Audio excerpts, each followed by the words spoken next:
السلام عليكم ورحمة الله وبركاته. بسم الله الرحمن الرحيم. الحمد لله رب العالمين، والصلاة والسلام على سيد المرسلين محمد بن عبد الله وعلى آله وأصحابه والتابعين له بإحسان إلى يوم الدين، وبعد. Tunaendelea na darasa yetu ya at-ta'hil al-fiqhi lilmadhhab al-hanbali, na katika darsa iliyopita tulikuwa tunaangalia marhalatu ma qabla al-madhahibi. Tulianza kwanza na marhalatu at-tashri'i, ambayo marhala hiyo tukaona imegawanyika mara mbili. Kuna al-ahdu al-makki wal-ahdu al-madani. Alafu tukaangalia marhalatu ma qabla al-madhahibi, na hapo tuliangalia fiqhu as-sahaba wa fiqhu at-tabi'in. Sasa hivi tunaenda kwenye marhalatu al-madhahib al-fiqhiyya, na hapa tunakuwa tuko katika tabi'i tabi'in. Aslan wanachuoni hawa al-fuqaha al-arba'a hum min atba'i tabi'in, isipokuwa Abu Hanifa rahmatullahi ta'ala alayhi ikhtulifa fihi, kuna ikhtilaf, je ni tabi'i au ni tabi'i tabi'i. نراجح والله أعلم أنه من التابعين. يذكر أنه رأى أنس بن مالك رضي الله عنه. Kwa hiyo wa kwanza katika wanachuoni wanne ni Abu Hanifa Nu'man ibn man ibn Thabit rahmatullahi ta'ala alayhi. Amezaliwa mwaka wa 80 hijiria. Mwaka aliozaliwa Abu Hanifa tutaona baadaye tarehe zao, hapa na wataja tu, alafu tutaangalia fiqhi yao kiujumla, alafu insha Allah baada ya darasa hii itakuwa ni taarifu ya hawa al-a'immatul arba. Kwa hiyo Abu Hanifa amezaliwa mwaka wa 80 na amekufa mwaka wa 150. Alafu Anas ibn Malik ambaye ni sahaba sasa aliyeonwa na Abu Hanifa amekufa mwaka gani? Anas ibn Malik mwaka wa 93 nini hijiria, mwaka ambao alizaliwa Imam Malik, ndio mwaka ambao alikufa nani? Anas ibn Malik. Alafu mwaka aliokufa al-Imamu Abu Hanifa ndio mwaka aliozaliwa nani? Al-Imamu Shafi'i. Tumesema Abu Hanifa alikufa mwaka wa 150. Tukisoma kwa Shafi'i mwaka aliozaliwa ni huo 150. Bali baadhi ya wanawachuoni wanasema siku aliyokufa Imam Abu Hanifa ndio siku aliozaliwa nani? Na hili ni ngumu kulithibitisha, walakinahu yuqal.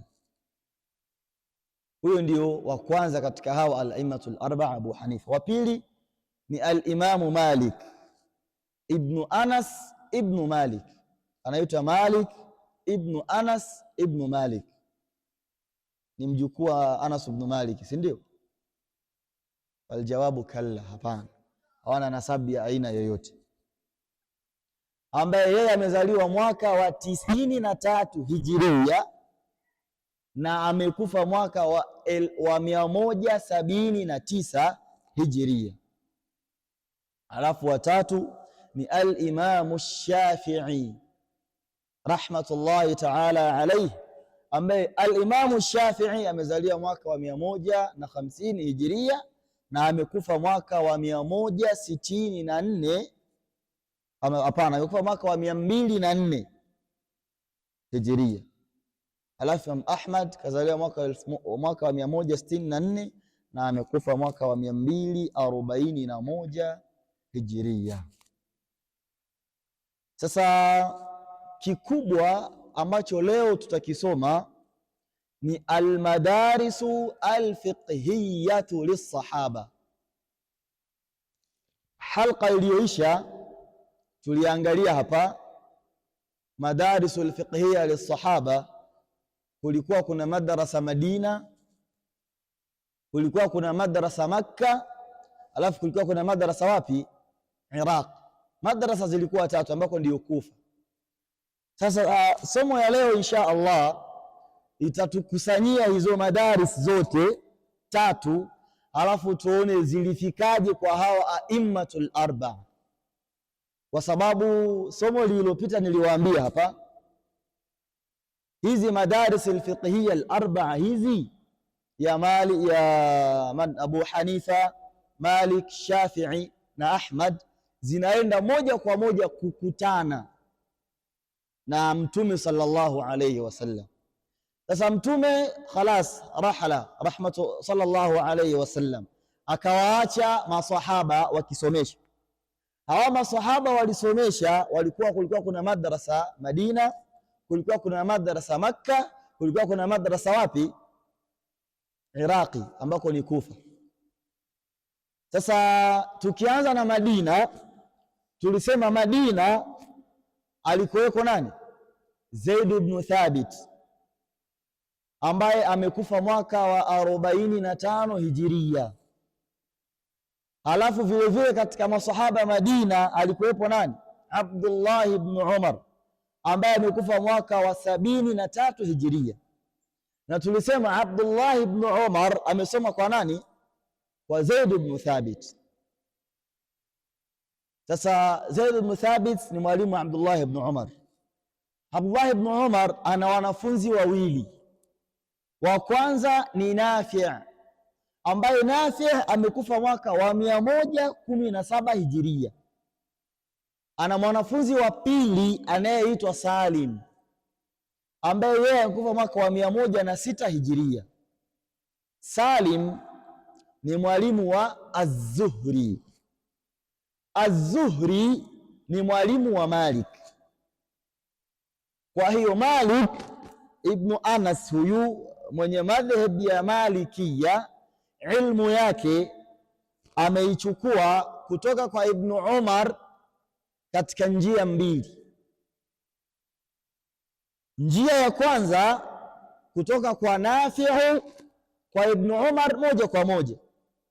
Njia ya pili amechukua kutoka kwa Ibn Umar ambaye ni sahaba, ameitoa kwa Zuhri, alafu Zuhri ameitoa kwa Salim, Salim ameitoa kwa Ibn Umar, Ibn Umar an Rasulillah sallallahu alayhi wasallam. Ukifika kwa Malik amechukua al-Imam Shafi'i, akhadha anhu al-Muwatta. Imam Shafi'i amesoma kwa Malik nini? Muwatta. Na Malik alipomuona Imam Shafi'i na namna alivyokuwa, alimwambia ya bunay inni ara anna Allah qad qadhafa fika nuran fala tutfi'uhu bidhulmati almaasi. Mwanangu, inni ara, hakika ya mimi ninaona, anna Allah qad qadhafa fika nuran, ya kwamba Allah subhanahu wa ta'ala ametupa kwako wewe nuru. Fala tutfi'uhu bidhulmati almaasi, usije ukaizima hiyo nuru yako. Kwa nini? Kwa maasi. Unaona vizuri? Kwa maana ya ni talibul ilm, una nuru, hakikisha nuru yako hauizimi. Kwa nini? Kwa sababu ya madhambi. Alafu kwa Imamu Shafi'i amechukua Imamu Ahmad. Mulahadha kidogo hapa, uchukuaji wa Imamu Shafi'i, uchukuaji wa Imamu Ahmad kwa Imamu Shafi'i haukuwa kwa mwalimu na mwanafunzi wake. Bitabi Imamu Ahmad kasoma kwa Shafi'i, lakini hakuwa kwenye ile level ya wanafunzi. Walikuwa ni mutakariban, wote ni wanachuoni wakubwa, wana ilmu na nini, lakini Ahmad amestafidi sana kwa nani? Kwa Shafi'i. Hata Shafi'i pia yapo baadhi ya mambo ambayo amestafidi kwa Ahmad, na aliwahi kumwambia kwamba ikikufikia wewe hadithi an Rasulillahi sallallahu alaihi wasallama fa ablighna iyaha, tufikishie. Kwa sababu hawa wanawachuoni hawa wanne ukiwatizama walikuwa wanazo miza. Ukimwangalia Abu Hanifa alikuwa anamiza katika madhehebu yake, kama ambavyo tutakavyokuja kuona, alikuwa ni mzuri sana kwenye minakasha na minadhara na istinbat. Halafu Ahmad yeye kana yahfadhu, alikuwa anahifadhi kutoka kwa Mtume sallama hadithi, walahu musnad, na hadithi nyingi sana. Na Imam Ahmad amewahi kuulizwa kuhusiana na ni mtu mwenye daraja gani anatakiwa kutoa fatwa. Akaulizwa, unaonaje mtu aliyehifadhi hadithi 100,000 anafaa kutoa fatwa? Akasema hapana. Akaambiwa mtu aliyehifadhi hadithi 200,000 akasema hapana. Mtu aliyehifadhi hadithi 300,000 akasema hapana. Mtu aliyehifadhi hadithi 400,000 qala arju, yani huyu angalau natarajia sasa kwa uchache huwa nikifikia haya maneno, kuna mtu ukakata tamaa ya kutoa muhadhara au kufundisha watu, halafu inakujia hadithi ya Mtume, balighu anni walau aya. Kwa hiyo sisi ilmu zetu tunapozifikisha ni mimbabi balighu anni walau aya, sio wanawachuoni. Bal yani qad la yasduqu alaina lafdhu talabatul ilm, kwa uvivu tuliokuwa nao, qillatul ilmi tuliokuwa nayo, qillatul hifdhi tuliokuwa nayo. Ila hasa ndio idha fuqida almalihu fa in lam tajidu ma'an fatayammamu. Sasa hiyo ni Madina, imekaa hivyo. Ukienda Makka, katika masahaba aliyekuwa Makka alikuwa ni nani? Alikuwa ni Abdullah ibn Abbas, si ndio? Abdullah ibn Abbas ambaye amekufa mwaka wa 68 amemfundisha Amr ibn Dinar. Amr ibn Dinar amemfundisha Sufyanu ibn Uyayna, na Sufyanu ibn Uyayna ni mwalimu wa Ash-Shafi'i na ni mwalimu wa nani? Wa Ahmad ibn Hanbal. Kwa hiyo ukisoma fiqh ya Imamu Shafi'i, yeye sasa katika asli, katika zile madaris sahaba amechukua katika madrasa ya Madina an tariqi Malik, kwa Malik, sababu kasoma kwa Imam Malik aliyekuwa Madina. Na kwa fiqh ya Makka ameisoma kutoka kwa nani? Kwa Sufyan ibn Uyayna, ambaye Sufyan ibn Uyayna amesoma kwa Amr ibn Dinar. Amr ibn Dinar amesoma kwa nani? Kwa Abdullah ibn Abbas. Abdullah ibn Abbas kasoma kwa nani? Kwa Mtume sallallahu alayhi wasallam. Hal kadhalika Imam Ahmad ibn Hanbal amechukua fiqhi ya Madina kutoka kwa nani? Kwa Shafi'i. Shafi'i an Malik, Malik an Nafi', Nafi' an Ibn Umar, an Ibn Umar an Rasulillah sallallahu alayhi wasallam. Hiyo ni fiqhi ya watu wa nini? Wa Madina. Na amechukua fiqhi ya Makka kutoka kwa nani? Kutoka kwa Sufyan ibn Uyayna, ambaye Sufyan ibn Uyayna hiyo fiqhi amechukua kwa nani? Kwa Amr ibn Dinar. Amr ibn Dinar amechukua kwa Abdullah ibn Abbas, Abdullah ibn Abbas an Rasulillah sallallahu alayhi wasallam. Hiyo ni madrasa iliyokuwa wapi? Makka, ya maswahaba. Tunaenda Iraqi, Kufa, Basra na sehemu zingine huko, ambako tunamkuta huko alikuweko nani? alikuwa Abdullah ibn Mas'ud. Abdullah ibn Mas'ud yeye amemfundisha Alqama ambaye amekufa mwaka wa 62. Alqama amemfundisha Ibrahim aliyekufa mwaka wa 96. Ibrahim kamfundisha Hammad ibn Salama aliyekufa mwaka wa 120. Alafu Hammad ni mwalimu wa Abu Hanifa. Abu Hanifa ni mwalimu wa Muhammad ibn al-Hasan al-Shaybani.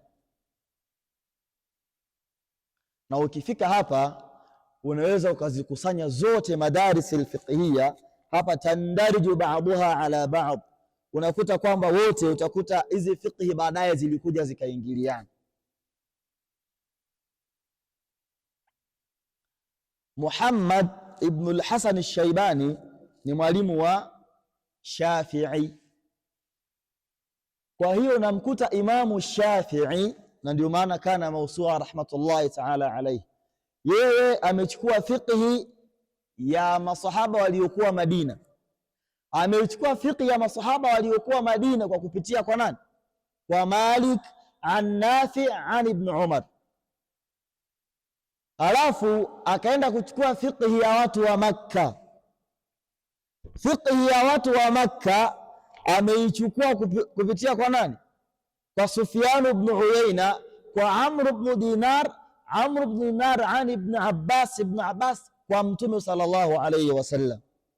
Na amechukua fiqhi ya Iraqi kupitia kwa Muhammad ibn al-Hasan al-Shaybani. Alafu Muhammad kasoma kwa Abu Hanifa, Abu Hanifa kasoma kwa Hammad, Hammad kwa Ibrahim, Ibrahim kwa Alqama, Alqama kwa Abdullah ibn Mas'ud, Abdullah kwa Mtume sallallahu alayhi wasallam. Meleka vizuri. Alafu kitoka sasa hapo kwa Muhammad ibn al-Hasan, kwa sababu alimsomesha Shafi'i, Shafi'i pia alimsomesha nani? Ahmad. Kwa unakuta pia Imam Ahmad pia amechukua fiqhi kutoka kwa masahaba wa Makka, Madina pamoja na wapi? Na Iraq. Kwa asiyekuwa na kitabu kunielewa ni ngumu, atakuwa anasikia raha tu ninavyozungumza, ila kuelewa itakuwa ni nini? Sasa hapo mimi ndio nishamaliza hivyo. Mmesikia raha, maana kuelewa ni tabu. Mmesikia raha au mmeelewa? Sasa ninahama hapa pia niseme jambo. Madhahibi al-fiqhiyya hazikuwa 4 peke yake, zilikuwa ni nyingi sana, isipokuwa zipo madhahib ambazo ni mundarisa, ambazo zilizama. Tumeelewana vizuri? Yani zilififia, hazikuendelea. Sasa hapa, na ndio mwisho wa darasa yangu kwa leo, tutasoma min a'immatil madhahibil mundarisa, baadhi ya imam mashaikh ambao walikuwa wana madhahib fiqhiyya, lakini madhahib hayo hayakuendelea, yaliishia wapi? Yaliishia njiani. Wa kwanza kabisa ni Al-Hasanul Basri. Huyu alikuwa ana madhehebu yake. Kwanza yeye mwenyewe tu rawa an takriban 120 sahabia. Ilmu aliyokuwa nayo kutoka kwa masahaba, amesoma kwa masahaba zaidi ya 120. Na baadhi ya wanachuoni wamekusanya fatwa zake zinafika kwenye mijalladi 7 mujalladat fakat, ni fatwa za nani? Al-Hasan al-Basri. Na nadhani hata mnakosoma huko qala al-Hasan al-Basri zinakuwepo mara nyingi sana. Huyu alikuwa na madhehebu yake, lakini ilififia. Sufyan al-Thawri pia alikuwa ana madhehebu yake. Sufyan al-Thawri ya Ibn Uyayna anasema ma raaitu a'lama bil halali wal harami min Sufyan al-Thawri. Sufyan al-Thawri tuwafia sana 161, amekufa mwaka wa 161. Alafu anayefuata ni Al-Auza'i. Al-Auza'i amekufa mwaka wa 157, amefia Sham rahmatullahi ta'ala alayhi. Anasema al-Imamu an-Nawawi akimzungumzia huyu bwana, inaqada al-ijma'u ala imamatihi, kwamba wanachuoni wote waliokuwa zama zake walikubaliana ya kwamba huyu bwana ni shekhe. Tunaelewana vizuri? Anayefuata ni Al-Layth ibn Sa'di.